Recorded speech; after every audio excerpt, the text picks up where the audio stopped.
Qué linda idea y qué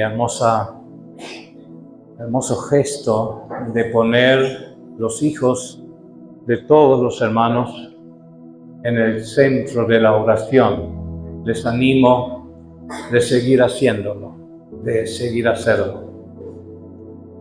Quiero en esta noche hablar algo sobre hijos, sobre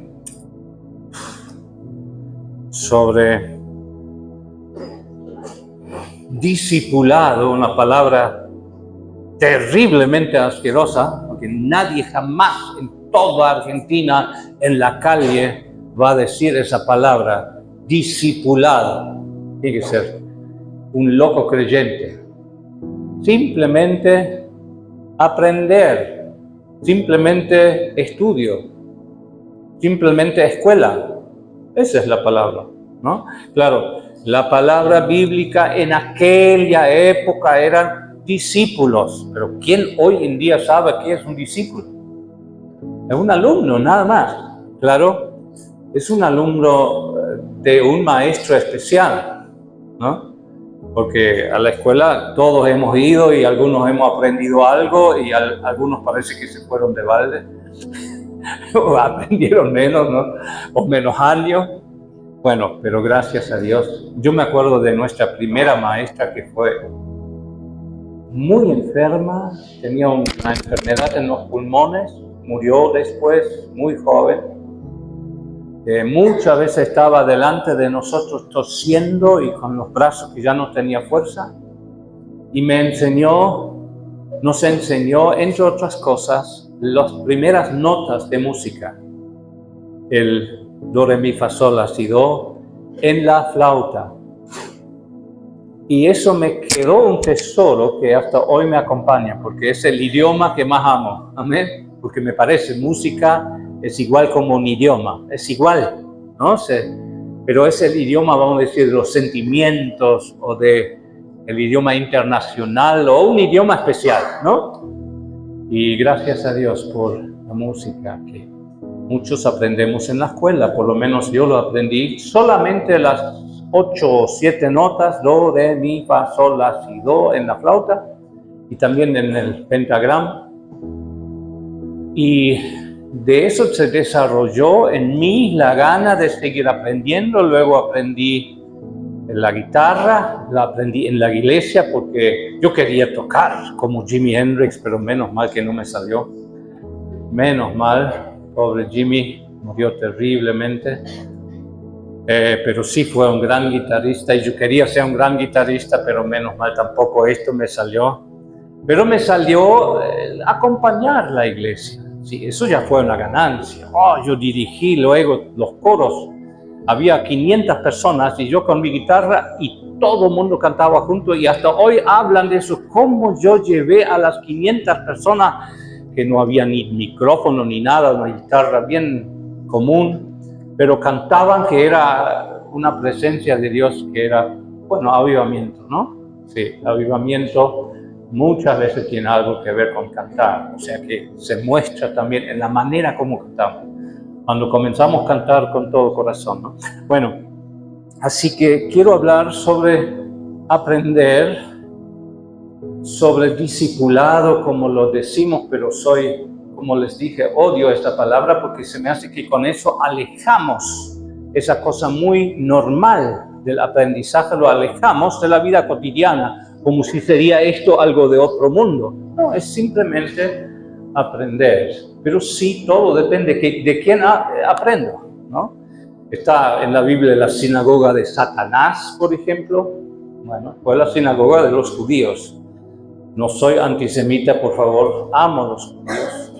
Me gustaría estar en la sinagoga con ellos, pero en cierto momento se fueron a hacer una sinagoga de Satanás. Nunca le adoraron a Satanás, pero sus costumbres, sus leyes, su cultura rígida, ¿no? Y su cultura totalmente, decididamente anticristiana, odiaron a los cristianos, los rechazaron, los maldecían, los hacía anticristianos, los hacía sinagoga de Satanás. Yo quiero aprender de Jesús. Y ese es el tema en esta noche. Y voy a hablar sobre las pruebas. Las pruebas son esenciales para la escuela. En las pruebas, cada alumno se da cuenta y el maestro se da cuenta que aprendió el alumno, ¿no? Mi tema entonces es nuestro discipulado o nuestro aprendizaje y la prueba de fe. En primer lugar, capaz algún pensamiento sobre el aprender, sobre el hacer aprendices, hacer estudiantes, hacer discípulos. Es el gran mandamiento de Cristo: id, haced discípulos a todas las naciones, haced alumnos de mí, toda la gente. ¿Y de dónde viene eso? Eso viene en realidad de Génesis 1, versículo 26-27, donde Dios le dice al primer hombre: tú eres mi imagen, te bendigo. Yo lo digo con mis palabras. Dios bendijo al hombre y a la mujer y les dijo: multiplicaos, llenad la tierra y sojuzgadla. En un sentido amoroso, así como yo cuido a cada animalito, así como yo cuido cada estrella, así como soy el padre de todo el universo, así les pongo a ustedes para que ustedes llenen la tierra. Les hizo un hogar, no necesitaban techo, no había lluvia, era el ambiente ideal, el paraíso. Y les dijo: expandid, multiplicaos. Quiero que tengan muchos hijos. Dios ama a los hijos. Eso es realidad. Nosotros también, ¿o no? No hay cosa más tierna que tener un hijo. No hay nada más lindo que ser abuelo. Bueno, pues, posiblemente abuela es mejor todavía. Está bien, entiendo. ¿Qué vamos a hacer? Cada uno lo que puede. Así que, niños, hijos necesitan un padre, una madre que los enseña. Y lo aprenden jugando, lo aprenden cada día, ¿no? Ninguna madre, ningún padre se pone ahí para que le paguen, para que enseñe a su hijo. No, lo hace con amor, lo levanta cuando cayó, le enseña a caminar, le enseña a hablar, le enseña a escribir, le enseña. Bueno, luego lo delegamos a las escuelas, está bien. Llenad la tierra, haced muchos que sean igual como ustedes. Llenadla. Eso se repite luego en el tiempo de Noé. Llenad la tierra, y ellos no querían. Querían quedarse juntos, hacían la Torre de Babel, no querían llenar la tierra, no querían muchos hijos. Hoy menos todavía, ¿no? Un hijo en Alemania máximo. 2 ya es uno demasiado. Y en Estados Unidos hoy y ayer fueron a las calles para el derecho: mi panza es mía. Más que un hijo, no aguanto. Dios quiere más hijos. Yo realmente creo que literalmente Él quiere más hijos. Yo creo que realmente una de las cosas más ricas que el hombre tiene es directamente encarnación de la bendición de Dios, es tener hijos. Amén. Y yo creo que por eso también puso un tremendo placer al hacer hijos, ¿o no? Es el placer más grande que Sigmund Freud encontró para el ser humano. Y porque quiere tanto los hijos, Dios habla bastante mal de los que quieren ese placer, sí, pero no quieren hijos. ¿No? Esto es para Dios una cosa perversa, es abominación. Si hay gente que quiere autorrealizar su sexo, pero no quieren hijos. ¿No? Es feo eso. Pero bueno, no son tal vez los hijos naturales solamente, sino la Biblia dice luego claramente, la que nunca tuvo hijos, la que no estaba embarazada, tiene más hijos que la que tenía muchos. O sea que existe espiritualmente la posibilidad, y lo vemos en la vida de Jesús, él no estaba casado, tampoco Pablo.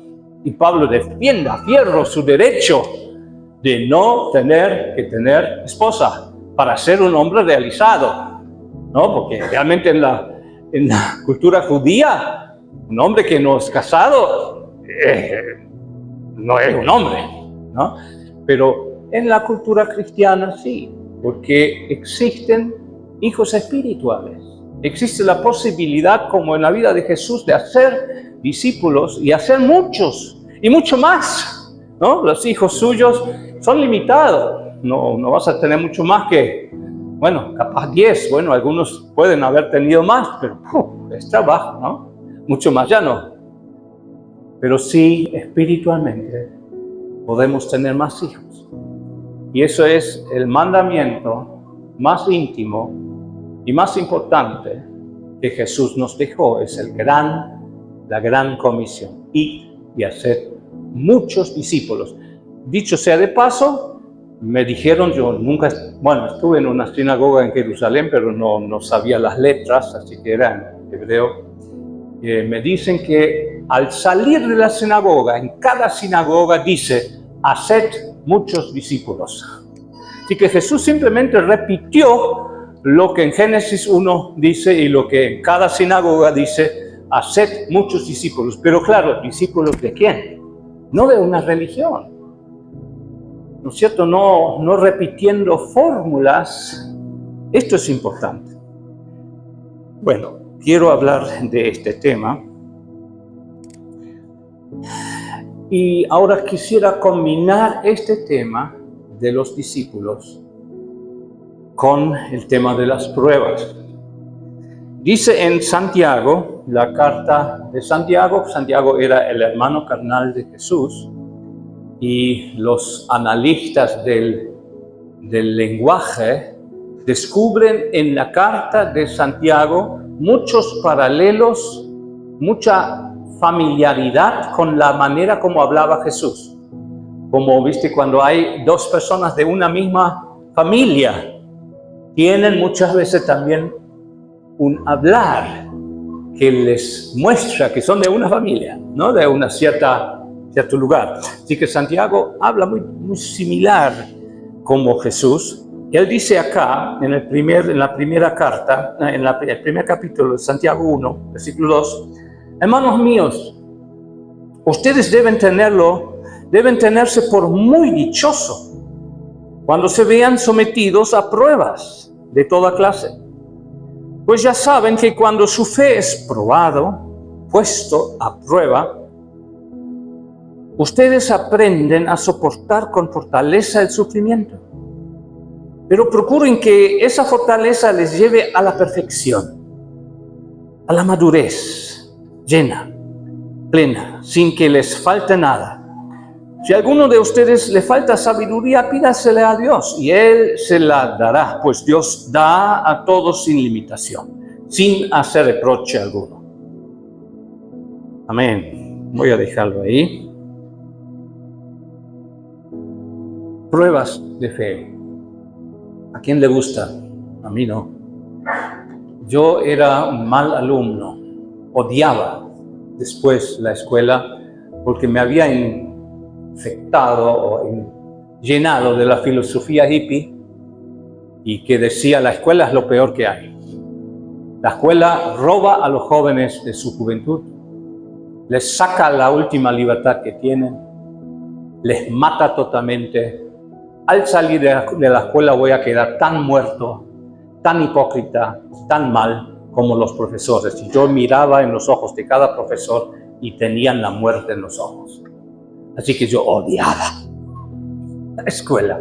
Que Dios guarde los corazones de los alumnos acá. Ojalá que puedan ver en los ojos de vuestros maestros algo de amor, algo de amistad, algo de vida, ¿no? Pero yo veía solo la muerte. Y cuando me tomaban prueba, necesitaba agarrarme de la mesa, porque temblaba tanto, porque sabía que no había aprendido. Así que si salía lo que había aprendido, salía un 6. En Alemania el 6 es el peor número. El 1 es el mejor número. Eso es todo al revés. Los alemanes siempre tienen su cabeza aparte. Así que tuvo muchos 6, que es totalmente nada. Por un lado estaba orgulloso de tener malos números, porque odiaba a los maestros y hacía la contra, pero por otro lado sufría tremendamente, ¿no? Tonto, hoy lo veo realmente tonto, porque hubiera tenido un corazón un poco más abierto, podía aprender. Por ejemplo, nuestro profesor de religión, un teólogo luterano, sabía perfectamente hebreo. Nos cantaba el himno de Miriam en el Mar Muerto. Él nos hacía el ritmo. Tonto viejo, ¿por qué no aprendí de él hebreo? Hoy podría hablar hebreo. Y bueno, es porque tenía un filtro en la cabeza que se llamaba LSD. ¿Conocen LSD? Bueno, mejor que no lo conozcan. La peor droga alucinógena que conozco. Tomé por lo menos 100 o 150 veces. Y una sola te roba un año de tus sinapsis, de la electricidad que tu cerebro está usando. Un año en 12 horas. Es una explosión, es una locura. Tú vivís en un año todo lo que una persona normal vive en un año. Tú lo vivís en 12 horas. Pero lógico, te quema la cabeza. Y los demonios bailan en esa mentira, porque se meten, ¿no? Dios prohíbe las drogas. Está en Apocalipsis que será uno de los problemas mundiales antes del anticristo. La Biblia dice los hechiceros, la gente no dejaba su hechicería. Y la palabra hechicería en griego es drogadicción. Es interesante. Todos los hechiceros siempre eran los que vendían, usaban drogas en su religión. Y Dios lo prohibía. Dios no quiere que los demonios se metan. Vi muchos demonios. Pero les puedo tranquilizar. Desde que Cristo entró acá, nunca más tomé una droga. Amén. Nunca más tuve contacto con un demonio. Fue totalmente libre por la gracia de Dios. Cuando confesé mi pecado, sí, los demonios querían volver. Que los demonios, cuando una vez entran, quieren volver, siempre. Pero cuando confesé mi pecado y un hombre de Dios oró conmigo, nunca más pudieron volver por la gracia de Dios. ¿Aprender de quién? No de los demonios, amén. No de las drogas, no de la religión. De Olaf, y seguramente es el mejor maestro, pero no te lo puedo recomendar. Porque si quedas igual como Olaf, más vale que te quedes sentado y te vas a tu casa y quédate como eres. Amén. Una miseria, porque hay otra miseria. Pero hay uno que no es miseria, amén. Es el Señor, gloria a Dios. Así que yo tenía miedo de las pruebas y creo que las tenemos todos. Pero si aprendemos, las pruebas pueden llegar a impulsarnos a nuevas alturas en nuestro aprendizaje. Y quiero un momento hablar de esa palabra prueba. Arandushauka. ¿Alguien sabe guaraní acá? Arandushauka. Aranduka es el libro. Shauka significa mostrar. Mostrar el libro. Es la palabra guaraní para prueba. Mostrar qué aprendiste del libro. Bien fácil. Amén. Qué hermoso. Y hay un solo libro. Es el libro. Amén. Claro, hay muchos. Hay miles de libros y hay muchos libros muy buenos. Pero hay un solo libro que es el libro, que es la palabra de Dios. Así que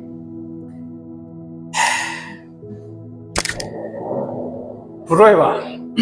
Dios prueba.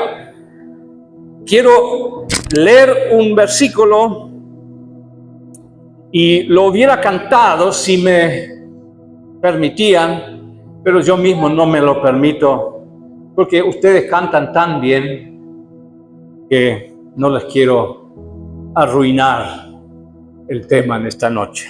Pero hay un coro que dice: Dios prueba su amor en que, siendo aún pecadores, Cristo murió por nosotros. Ahí hay un pensamiento: no solamente los hijos de Dios deben probar lo que aprendieron del libro, sino Dios prueba su amor. Amén. Dios ashauká, o shauká, Él muestra, o shauká, Él muestra su amor. Amén. No es solamente un bla bla. Si tú quieres ver el amor de Dios, mira lo que hizo en la cruz. Si quieres experimentarlo, ven a la cruz. ¿Cómo? No sé. Déjate guiar por el Espíritu Santo. Él quiere tomar tu mano, quiere guiarte hacia la cruz para que experimentes a Jeshauká, para que pruebes el amor de Dios. Amén. Dios prueba su amor. No es una filosofía. Dios es amor y lo ha probado en toda su creación.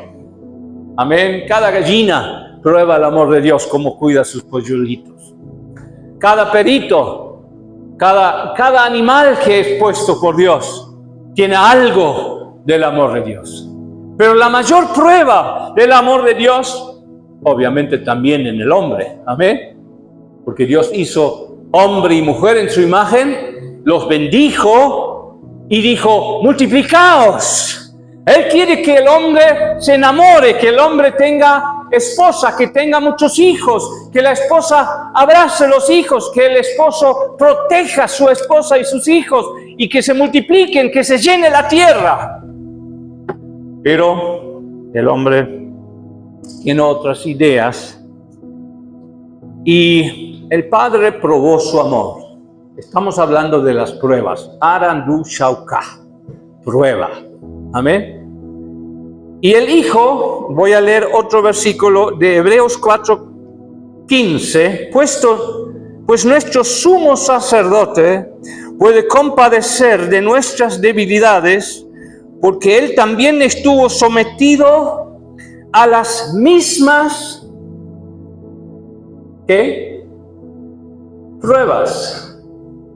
Jesús fue sometido a las mismas pruebas que nosotros, solo que Él jamás pecó. También es importante que Jesús fue probado. Cuando miramos la vida de Jesús, Él se hizo hombre y la primera vez que le vemos actuar fue en su prueba del, ¿cómo se le llama eso en hebreo o en judío? Bar mitzvah. ¿Conocen eso? ¿Quién conoce esa palabra? Bar mitzvah. ¿Alguien conoce? Es el momento cuando un niño judío es aceptado como miembro del pueblo de Dios. Es algo similar como la confirmación o la primera comunión, ¿no? Cuando el niño está aceptado y puede tomar la Santa Cena en la iglesia luterana, la iglesia católica. Es una costumbre que le confirma que el niño en la edad de 13, 14 años, hoy en día legalmente creo que en todo el mundo ponen como el niño elige su religión con 14 años. Decide si quiere ser o no quiere ser católico o luterano o lo que sea. Bueno, nosotros no tenemos esa costumbre de obligarle al niño de hacerlo, porque creemos que la obligación ya puede distorsionar la decisión. Si yo le obligo a alguien, tú tienes que decidir hoy. Más vale, le dejo libertad. Amén. Jesús llamaba a las personas al arrepentimiento. Vengan, síganme. Los hizo discípulos y los que voluntariamente querían, los bautizaba. Y la iglesia también lo hace así. Amén. Así que no es tanto la edad, pero la primera prueba en la vida de Jesús seguramente fue en el día de su bar mitzvah.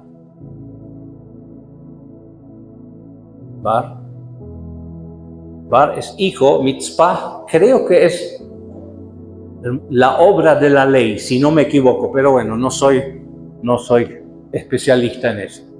Y lo que tenía que hacer el niño en este día, hasta este día el niño aprendía la escritura, Aranduká. Y tenía que aprender, según yo sé, el primer libro que tenía que saber leer de alfa hasta el último, hasta la última letra, fue Levítico. Es el libro más fácil para los judíos. Para nosotros es el más difícil. Eso es raro, ¿eh? Enseñar a un niño Levítico es el más difícil que hay. Y están todos los sacrificios, que la sangre hay que hacerlo así, y que los intestinos hay que hacerlo así, hay que sacarle el cuero. Y, meu Dios, lee eso y enséñalo al niño. Bueno, los judíos son diferentes. Pero dicen, es más fácil el libro de Levítico porque son todos lecciones de objetos. ¿Entienden? Un cordero se ve, se toca. No son cosas abstractas. La eternidad de Dios. Explicarle a un niño la eternidad de Dios es imposible. ¿No? O la omnipotencia o la omnipresencia. Pero un cordero se toca. Bueno, puede ser que esta sea la razón. Pero finalmente no solamente tenían que aprender el libro de Levítico, sino todo el Antiguo Testamento. Comenzaban más o menos con 5 o 6 años y se suponía con 13 habían terminado de leer todo el Antiguo Testamento y lo sabían citar y lo sabían leer. Y para los judíos leer es algo que tiene que ver con todo el cuerpo. Cuando ellos leen, ellos tienen puesto todo un rito, ¿no es cierto? Tienen un manto y tienen... ¿cómo se llama eso en castellano? No lo sé, pero es todo un compromiso. Este libro, Aranduká, es más que solamente cualquier otro libro, sino es la palabra de Dios y hay que saberla de memoria y hay que cumplirla al pie de la letra. Y con 13 años, públicamente el niño tiene que conocer todo lo que los rabinos mandaban. Y lo ves hoy en el Muro de las Lamentaciones, en su día de Bar Mitzvah, están los pobres niños con sus 13 años y están ahí con su manto encima y con su cuero, con donde tienen aquí y acá tienen también una parte de la Biblia y están leyendo y tienen que aprenderlo, ¿no? Tienen que tener cierto ritmo y tienen que tener cierta habilidad. Y interesante, ¿qué pasó con Jesús cuando él terminaba su bar mitzvah, su prueba? ¿Qué pasó? Los padres se fueron, pues estaban seguros, él está en cualquier lado, en la carpa de los vecinos, o de la tía o del tío, y Jesús no estaba. Y después de 3 días se dieron cuenta que no, Jesús no está en toda la compañía, se quedó en Jerusalén. ¿Y dónde? Y le buscaban 3 días.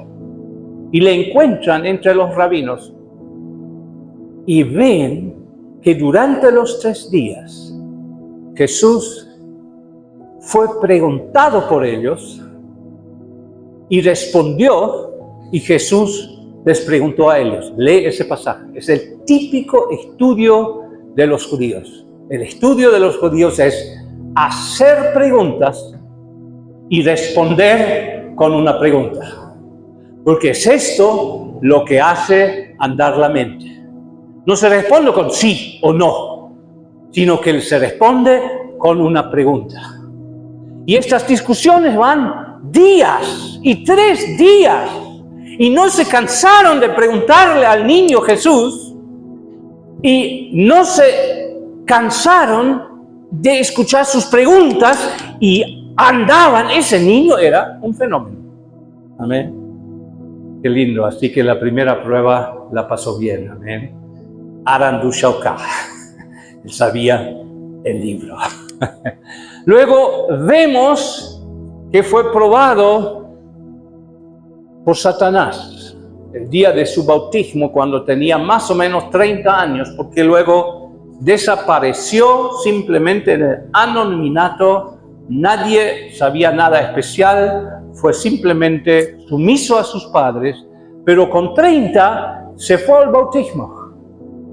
Fue bautizado a una voz del cielo, confirmaba: tú eres mi hijo en el cual tengo agrado. Y el Espíritu Santo, como paloma, vino sobre él, y no solamente vino, sino quedó sobre él. Y Juan Bautista sabía: esta es la señal. Este es el Mesías que bautiza con el Espíritu Santo. Estamos otra vez en mi tema querido. Así que de ahí el Espíritu Santo lo impulsó, lo llevó al desierto y 40 días no tomó, no comió. Y Satanás le probó. Y tenemos 4 pruebas en 4 áreas, no las voy a mencionar, es un tema aparte, pero Jesús respondió cada prueba y Satanás tuvo que retirarse. Y Jesús volvió en el poder del Espíritu Santo y comenzó su ministerio como Mesías. Luego fue otra vez probado en la última semana antes de ser crucificado. Esto también una costumbre de los judíos. La semana antes de la Pascua es el Cordero. La Pascua del Cordero es separado. Y durante toda la semana es probado. Está sano, no tiene falla, está perfecto, porque si no es perfecto, no sirve para la redención. Así que Jesús, cuando lees, y nosotros estamos justo en esos capítulos donde Jesús en la última semana es probado. Y una de las pruebas es cuando le preguntan: ¿debemos pagar deudas, rentas o cómo se llaman? ¿Cómo? Impuestos. Lo que ustedes tan gustosamente pagan, ¿no es cierto? Y bueno, pero ahora vino alguien que dice que va a cortar todos los impuestos. Bueno, ojalá que tenga éxito, no lo sé. Pero de todas maneras Jesús fue probado y en todo nadie pudo encontrar una falla. Amén. Qué tremendo. Pero la prueba más grande, sin duda, fue en la cruz misma. Amén. Y a esto quiero llegar dentro de un poco.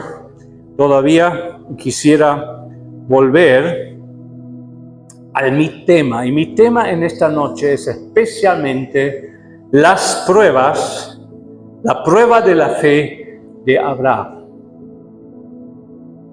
Y eso está escrito en Génesis 22, versículo 1. Voy a leer. Aconteció que después de estas cosas, Dios probó a Abraham. Y le dijo a Abraham, bueno, interesante, hay diferentes traducciones, porque en mi Biblia guaraní le llama, no le dice Abraham, le llama, y le llama 2 veces, Abraham, Abraham. Interesante, es un llamado. No es simplemente que Dios te dice, Dios te llama a la prueba. Es un privilegio cuando te llama. Claro, el Olaf, que nunca estudió nada y que odiaba a los maestros, se tapa los oídos a propósito, no quiere ir a la prueba, ¿no? Y capaz tú y yo somos parientes en ese sentido, no nos gusta la prueba. Pero Dios le llama a Abraham. Y quiero, sobre este capítulo, hermanos, ese capítulo me roba el alma. No tengo tiempo de ir en detalles, pero sí les recomiendo, porque estoy hace un mes más o menos tratando ese tema. Lo estuve enseñando ahora en el seminario, la vida de Abraham. Y muchas veces ya lo mencioné, que esto no fue la única prueba. Cada alumno es probado varias veces. Amén. No hay una escuela con una sola prueba. Y voy a mencionar aquí las pruebas de Abraham. ¿Conoces la vida de Abraham? ¿Conoces la grandeza de ese patriarca? Que todos nosotros somos llamados hijos de Abraham, no carnalmente, pero espiritualmente sí. Amén. Él es el padre de la fe. Fue la primera persona que Dios a través de la fe justificó. Abraham no era perfecto, pero su fe era tan genuino que Dios lo justificó por fe. El gran tema de Lutero. La fe salva, la fe justifica, la fe nos hace amigos de Dios. Sin fe, imposible agradar a Dios. Imposible. Si lo intentas, solamente vas a caer en maldición. Por eso, todos los intentos legales de los judíos, pero sí, nosotros ayunamos 3 veces por semana, nosotros damos el diezmo de todo, de la menta y de todo, nosotros hacemos, y no vamos a lograr agradar a Dios por las obras, sino que la salvación es por fe, y solamente por fe. Amén. Es una obra de Dios, y llega a ser nuestra por una fe personal, una fe que se apropia, que recibe la salvación, que recibe Jesús en el corazón. Así que Dios probó a Abraham, yo lo mencioné, yo lo he leído en algún lado, entre algún comentario, creo que judío, que Dios probó a Abraham 10 veces, y simplemente voy acá mencionarlas, y les pido que ustedes mismos pregúntense si Abraham fue probado, capaz usted y yo también ya fuimos probados, y a ver cómo salimos de la prueba. Primera prueba, la obediencia de fe al llamado. Abraham fue llamado en Ur de Caldea. Ur de Caldea fue la ciudad más espléndida de esa época. Fue el Nueva York de aquella época. Ahí Dios le apareció y le mostró la ciudad de oro. Desde entonces Abraham comenzó a buscar la ciudad de oro y nunca la encontró, y prefirió el resto de su vida vivir en carpas. Porque todas las ciudades, desde Ur, que fue la más hermosa, hasta Nueva York, mi hija siempre dice burlándose, Vira York, cuando ella vuelve de Posada, estamos regresando a Vira York, y está hablando de nuestra hermosa ciudad, que menos mal no es la más hermosa, pero tampoco la más fea. Amén. Podemos acá tomar buena yerba, y eso damos gracias a Dios también. Así que Dios le probó a Abraham llamándole. ¿Y qué dice usted? ¿Cómo fue esa prueba? ¿La pasó bien o mal? Quiero ver manos. ¿Qué opina usted? ¿Qué? Mal. Oh, que ustedes ya le escucharon a Olaf muchas veces entonces. Porque yo creo, en toda la predicación que yo escuché, se le elogia a Abraham porque obedeció al llamado, fue el primer misionero. Tuvo que dejar sus padres y esto le hizo, bueno, una persona especial, el extranjero, el hebreo. Hebreo significa el extranjero, el hombre de atrás del río, hebreo, el de otro lado. Claro, y nunca volvió a Ur de Caldea. Pero ¿cuándo salió? ¿Cuándo fue llamado? La Biblia no lo dice, pero fue llamado casi seguro, siendo joven, y no salió. Ni de su casa, ni de sus parentelas, ni de su ciudad, porque recién salió cuando su papá decidió de emigrar se fue a Harán. Harán es la mitad del camino. Y ahí llegó a los 70 años. Su papá murió y ahí Dios lo trasladó a Canaán. Esto me da mucha esperanza de que Dios tenga misericordia también de Olaf.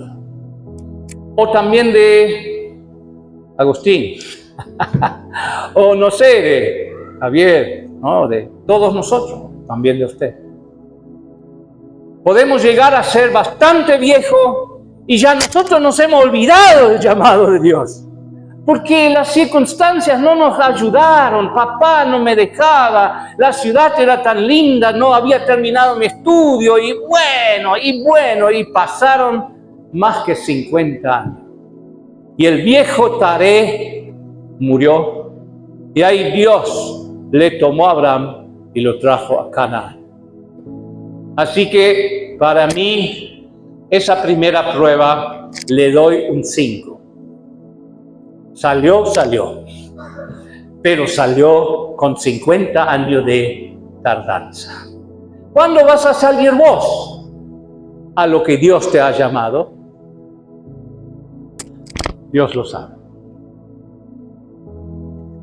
Cuando llegó a Canaán vino la segunda prueba. ¿Qué es la primera cosa que la Biblia cuenta cuando Abraham llega a Canaán? ¿Quién sabe de memoria? ¿Horacio sabe? ¿Qué fue la primera cosa? No. ¿Sabes qué? Hubo hambre. Pero Dios no tenía otra idea. Le saca de la ciudad más grande y más hermosa, Ur de Caldea, lo deja vivir en Harán, otra ciudad grande, por lo menos no se sabe nada de hambre, y ahora por fin llega a la tierra donde Dios quiere que él esté, y lo primero que le topa, no llovió, porque Canaán es una tierra con muchos cerros, y no tiene río. Tiene un ríocito que es el Jordán, es una miseria total. Chiquito, no hay río. Entonces depende totalmente de la lluvia y en este año no llovió. Así que Abraham llega a Canaán y instala su ferretería o su oficina de carpintería o su red de colo y no hay venta. Hay hambre, dice la Biblia. ¿Y qué hace el colo Abraham? Perdón, me vas a perdonar, ¿no? Estamos en una clase. El Abraham va derechito ¿a dónde? ¿Quién sabe? ¿A dónde va? ¿Y dónde hay mejor negocio? ¿Y dónde no se necesita lluvia? Donde hay un río grande. 600 kilómetros más. Pero Abraham, no sea tonto. Dios te llamó a Canaán, pero Dios no dijo que tenés que pasar hambre. Seguramente Dios no quiere que estés en Canaán. Andate a Egipto. Así que segunda prueba, hambre, prueba económica, el negocio no expande como él quiere, la carpintería no anda. ¿Qué hacemos? Vamos a Egipto.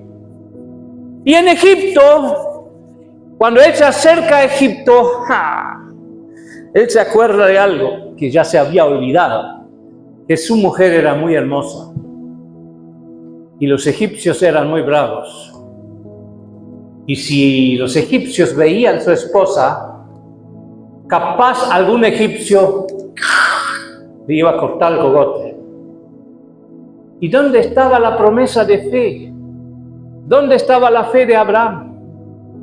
¿Dios iba a permitir que Abraham sea cortado? Claro, pero cuando no estoy en la perfecta voluntad de Dios, cuando prefiero mejores negocios y que expande mi economía y me voy a Egipto, capaz que Dios no está conmigo, ¿no? Perdió la fe. La fe estaba de repente, ¿dónde está la fe? ¿Dónde la dejé? No está. Y le dice a los egipcios y le dice a Sarai, decí que sos mi hermana. Y de hecho, bueno, ella es la hermana. Así que no es mentira. Pero ella viene en función de ser su media hermana, pero sobre todo su esposa, ¿no? Y los egipcios merecían la verdad, ¿o no? Pues yo debo ser bendición para los egipcios. ¿Fue de bendición en Egipto? Así que le sacaron la esposa fue al harem de Faraón, y Dios puso su mano sobre Faraón. Porque cuando la quiere tocar, esa noche Dios comienza a agarrar a los egipcios. Y los egipcios se dan cuenta, esta es un juicio de Dios. Y Dios le salva a Sara, y Abraham le devuelve la esposa, y le da un montón de riqueza, burros, hombres, mujeres, plata, oro, le devuelve a Sara. Y él vuelve con gran riqueza, y entre ellos vuelve una chica. ¿Cómo se le llamaba la chica? ¿Quién sabe? Una linda chica. Ojo, una chica que va a ser todavía muy importante en la vida de él, porque va a ser ella que le hace caer lo más feo. Se llama ¿cómo? Agar, la sierva de Sarai. Bueno, hermanos, es una historia larga y no la voy a contar todo. Así que esta prueba la pasa mal. Yo diría 0. Mal. Miente, casi pierde su esposa, se lleva junto una futura chica con la cual más tarde va a tener mucho problema. Y bueno, vamos rápidamente a resumir las otras pruebas. Acá la tercera prueba, gracias a Dios, él edifica un altar. Qué lástima que no está el hombre que debe edificar el altar. Cuando yo estoy mal, cuando yo casi perdí mi matrimonio, cuando prefiero la plata en vez de la bendición de Dios, pierdo.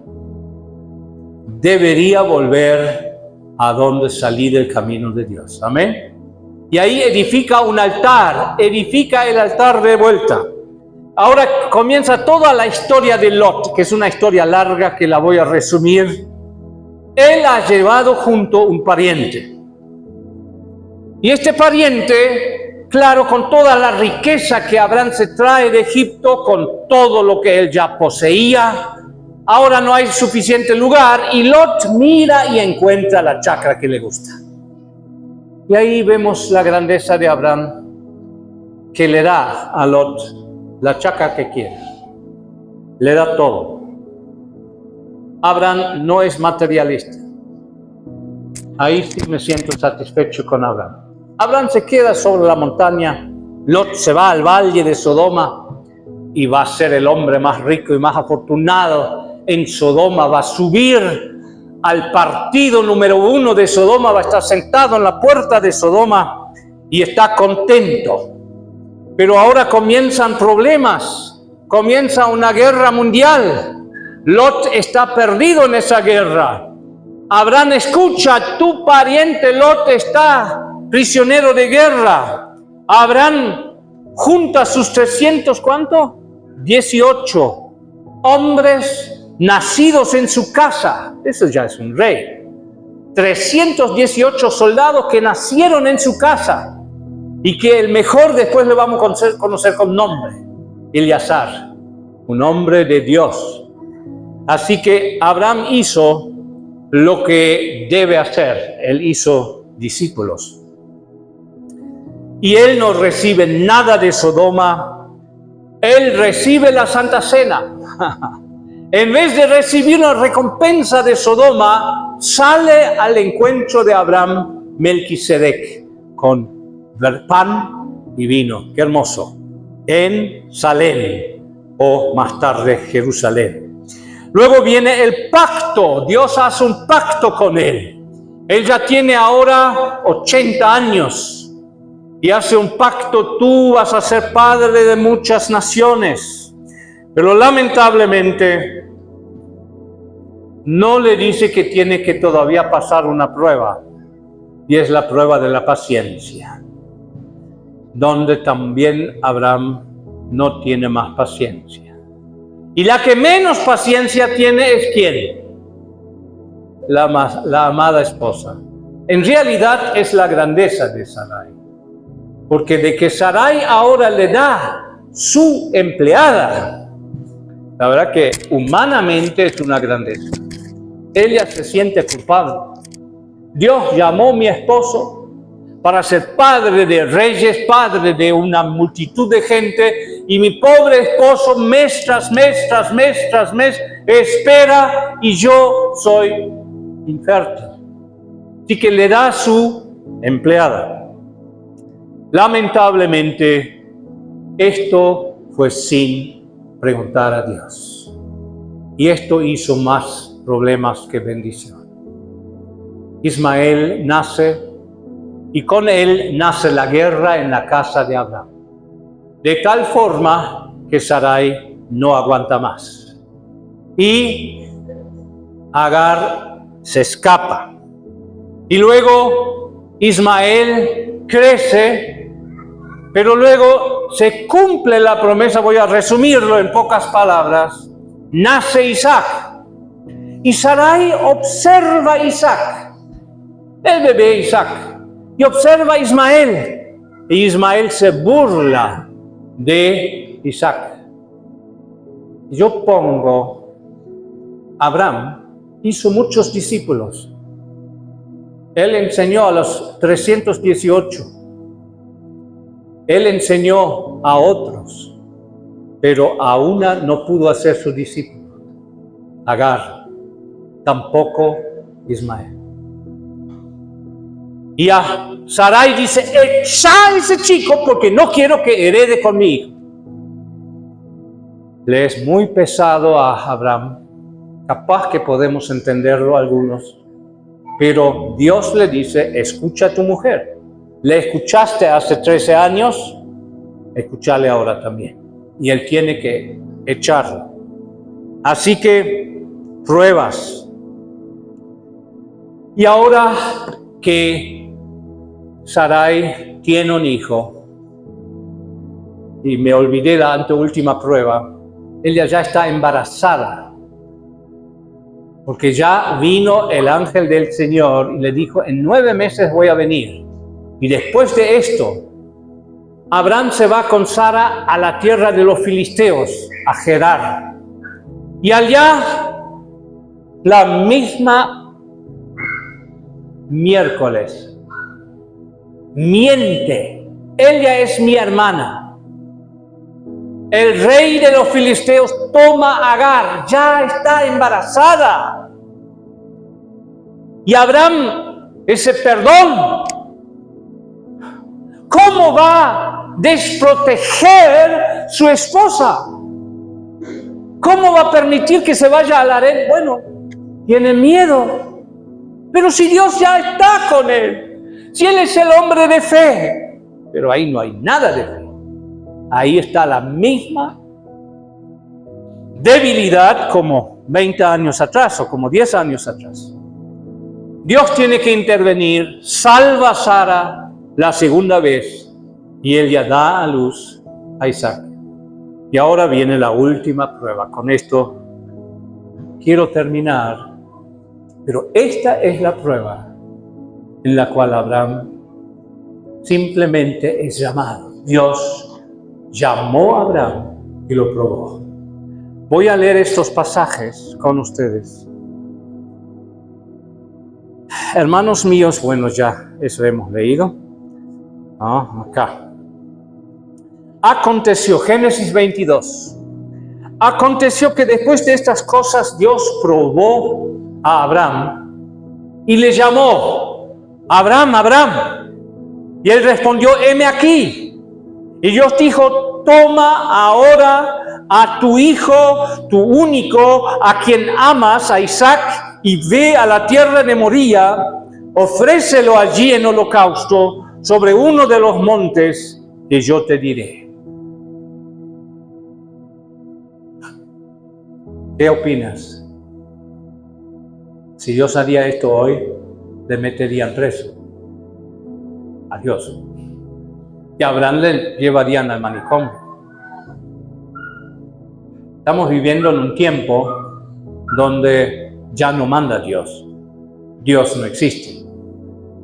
Pero el que manda es el individualismo. Cada uno debe realizar su yo. Y los padres son responsables de que el yo de sus hijos crezca a lo máximo. Esa es la disciplina hoy en la escuela. Tienen que discutir a los maestros, tienen que contradecir a los padres, tienen que criticar a todo el mundo. Sujeción, obediencia, autoridad, son palabras que se ríen. Sin embargo, Abraham se levantó muy de mañana, aparejó su asno, toma con él a dos de sus mozos y a su hijo Isaac, y partió leña para el holocausto, y se levantó y fue al lugar que Dios le había dicho. Al tercer día alzó Abraham los ojos y vio el lugar de lejos. Entonces Abraham dijo a sus mozos: quedaos aquí con el asno, yo y el muchacho iremos hasta allá. Adoraremos y volveremos a vosotros.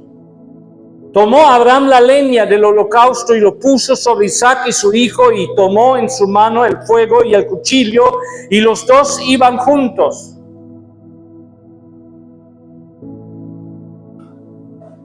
Los dos iban juntos. Acá tenemos el discipulado, el aprendizaje de un padre que enseña a su hijo. El que no toma su cruz y me sigue no es digno de mí. La condición absoluta de un discípulo es si está dispuesto a morir. Y Dios le prueba a Abraham. Y Abraham entiende la prueba y responde: ¿es Dios Dios o es Dios un loco? ¿Tiene Dios derecho sobre tu vida? ¿Puede Dios pedirte cosas? ¿Mandarte cosas? La prueba de fe, el discipulado es probado, y acá Abraham es probado. Él ya expulsó a Ismael, le queda solo Isaac, al que él ama como a sí mismo. Y ahora Isaac tiene, cálculo, 13 años. Ya puede llevar la leña de un holocausto, 20 kilos, calculo, y no sé cuánto se necesita para quemar un holocausto. Bastante. Y Abraham en la mano tiene el cuchillo y el fuego. Y él despide a los dos muchachos, los dos mozos, los dos empleados. ¿Por qué? Porque esta es una cosa entre él y el hijo. Y los dos van juntos. y ven a 1 kilómetro, capaz 2, moría una montañita. Y el pobre Isaac, bajo la leña, papi, ahí está el fuego, ahí está el cuchillo, pero ¿dónde está el holocausto? Y el papá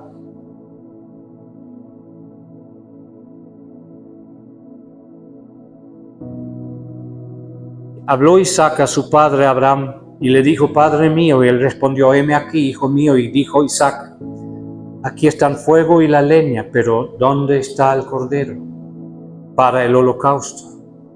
Y Abraham respondió: Dios proveerá para sí el cordero para el holocausto, hijo mío. Y los dos iban juntos. Llegaron al lugar que Dios le había dicho. Abraham edificó allí el altar, arregló la leña, ató a su hijo. Y ahora viene mi pregunta: si Dios prueba nuestra fe, ¿estaríamos dispuestos a hacer eso? Es perverso, ¿no? No, no es perverso. No es perverso. Dios no es perverso. Dios simplemente es Dios. Nosotros ya conocemos la historia. Él no va a permitir que Abraham le mate a su hijo. Abraham está dispuesto. Levanta su cuchillo y el ángel de Jehová lo llama: ¡para! ¿Y qué le dice? Mas el ángel del Señor lo llamó desde el cielo. Dijo: Abraham, Abraham. Y él respondió: heme aquí. Y el ángel dijo: no extiendas tu mano contra el muchacho, ni le hagas nada, porque ahora sé que temes a Dios. Ahora lo sé. Las otras pruebas no le convencieron. Y a mí tampoco. A ti tampoco. Esta prueba convenció a Dios. Ahora yo sé que tú temes a Dios, porque ya no me has rehusado tu hijo, tu único. Entonces Abraham alzó los ojos, miró y aquí vio un carnero detrás de él trabado por los cuernos en un matorral. Y Abraham pues tomó el carnero, lo ofreció en holocausto en lugar de su hijo, y llamó a Abraham aquel lugar con el nombre de El Señor proveerá. Como se dice hasta hoy: en el monte del Señor se proveerá. El ángel del Señor llamó a Abraham por segunda vez desde el cielo y dijo: por mí mismo he jurado, declara el Señor, que por cuanto has hecho esto, no me has rehusado tu hijo, tu único, de cierto te bendeciré grandemente. Multiplicaré en gran manera tu descendencia como las estrellas del cielo y como la arena de la orilla del mar. Y tu descendencia poseerá la puerta de sus enemigos, y en tu simiente serán bendecidas todas las naciones de la tierra, porque no has rehusado a tu único hijo. No lo que damos nos define como cristianos, sino lo que rehusamos de dar.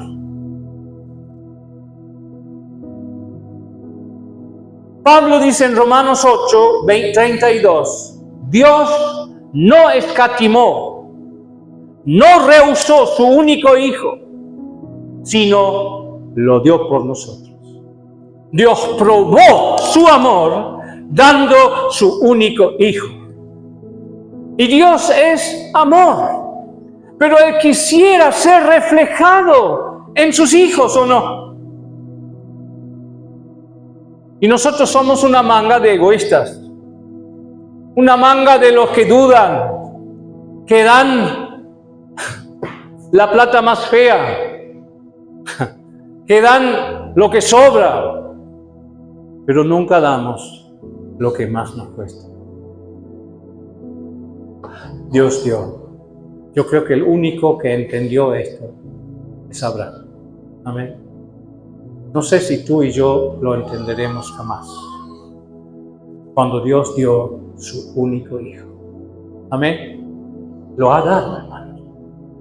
Dudamos, inventamos alguna filosofía que, bueno, Jesús no sintió el dolor, Jesús no fue tanto. Dios ha dado su único hijo. Dios te llama a ser su hijo. Acá están los nombres de vuestros hijos, con eso termino. Queremos orar por ellos. Nadie te va a obligar a sacrificar tu hijo. Pero sí Dios te va a pedir, ¿para qué quieres tu hijo? ¿Lo quieres para ti?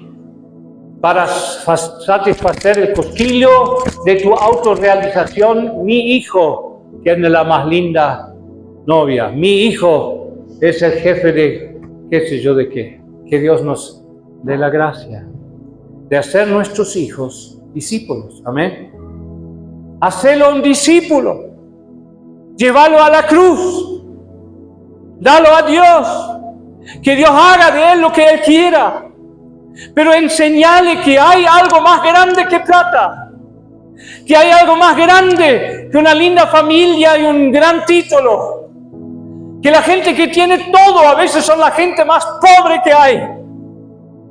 Pero si él logra hacer la voluntad de Dios en su vida, va a ser grande delante de Dios. Anímale, enséñale, muéstrale que tú amas a Dios más que todo. Amén. Hacele un discípulo. Es la obligación de la cual nadie te puede librar, de que tú discipules, enseñes a tu hijo. Es la obligación más importante de tu vida. Dios te ha dado hijos y te va a pedir que les enseñes la Biblia. Tenemos una escuela cristiana y agradezco a Dios por esa escuela. Agradezco a Dios por conocer las maestras algunas y saber cómo llevan niños a Cristo. Es una tremenda bendición. No sé si la merecemos. Es muy grande esa bendición. Pero es muy triste que ahora ya no pueden recibir niños de familias no creyentes, hermanos. Y ahora yo te pregunto, ¿no sería tiempo de que unas 10, 20 padres que tienen sus hijos en la escuela cristiana digan: yo voy a sacar a mi hijo de la escuela cristiana, yo le voy a enseñar, yo le voy a discipular, no lo voy a delegar a las maestras para que unos 20, 30 niños que nunca van a escuchar el Evangelio si no es en la escuela? ¿Me entiendes? ¿Estarías dispuesto a esto? Hace un mes creo que Dios me dijo esto, que les diga esto. Te hacen con esto lo que quieren. Claro que queremos la mayor bendición para nuestro hijo. Claro que queremos que esté protegido a él. No le queremos mandar a una escuela donde la gente se suicida, donde la gente toma droga, donde hay un caos, ¿no? Pero hay niños que no tienen papá y mamá, que nunca jamás van a orar con ellos, nunca jamás les van a decir una palabra en la Biblia si no van a la escuela cristiana. Y tú eres obligado a enseñar a tu hijo. Ese es tu más santo mandamiento: ir a ser discípulos y comenzar con tu hijo y con tu hija. Por favor, arrepentémonos de haberlo dejado al pastor y a la pastora y a la maestra, que gracias a Dios que lo hicieron. Amén. Y también vamos a ser sinceros: si ya no quiere más escucharte tu hijo, porque no quiere más, porque ya le hablaste demasiado mentiras, porque ya no te quiere respetar, porque ya en su cabeza está la mente del anticristo y él solamente quiere su propio yo me quiero autorrealizar, yo quiero ser como Superman y como qué sé yo, toda esa demoníaca porquería que los niños tienen que mirar horas y horas hoy en día. Hermanos, que Dios nos ayude de tomar otra vez responsabilidad. Mientras tu niño quiere escucharte, tómate el tiempo. Yo escuché un padre una vez decir, cuando le llamaban a la política, le querían hacer qué sé yo qué, intendente o cualquier cosa, y él respondía, yo tengo una cosa más importante. ¿Y qué era? Tengo que enseñarle a mi hijo. En aquel momento fue como un chiste, pero hoy no lo veo más como un chiste. Si lo hizo, Dios lo va a bendecir. Pero si a ti te es más importante ser político o ganar la gran plata, y esto lo estás implicando también a tu hijo, porque lógicamente va a seguir tu ejemplo. Entonces, ¿qué le vas a enseñar? No existe cosa más importante que leer la Biblia con tu hijo. No existe cosa más importante que decirle, hijo mío, ven a la cruz. Entrega tu vida a Jesús. Él murió en tu lugar. La muerte de Cristo te está imputado a ti. Todos tus pecados son perdonados cuando crees en Cristo. Amén. Pero vive ahora para Él. Cristo murió ya para que tú vivas para Él. Ese es el trueque. Amén. Ese es el cambio. Ese es el bautismo. Yo entro en su muerte, pero salgo en su resurrección y ahora vivo por Él. Vamos a levantarnos a orar. Padre, te doy gracias.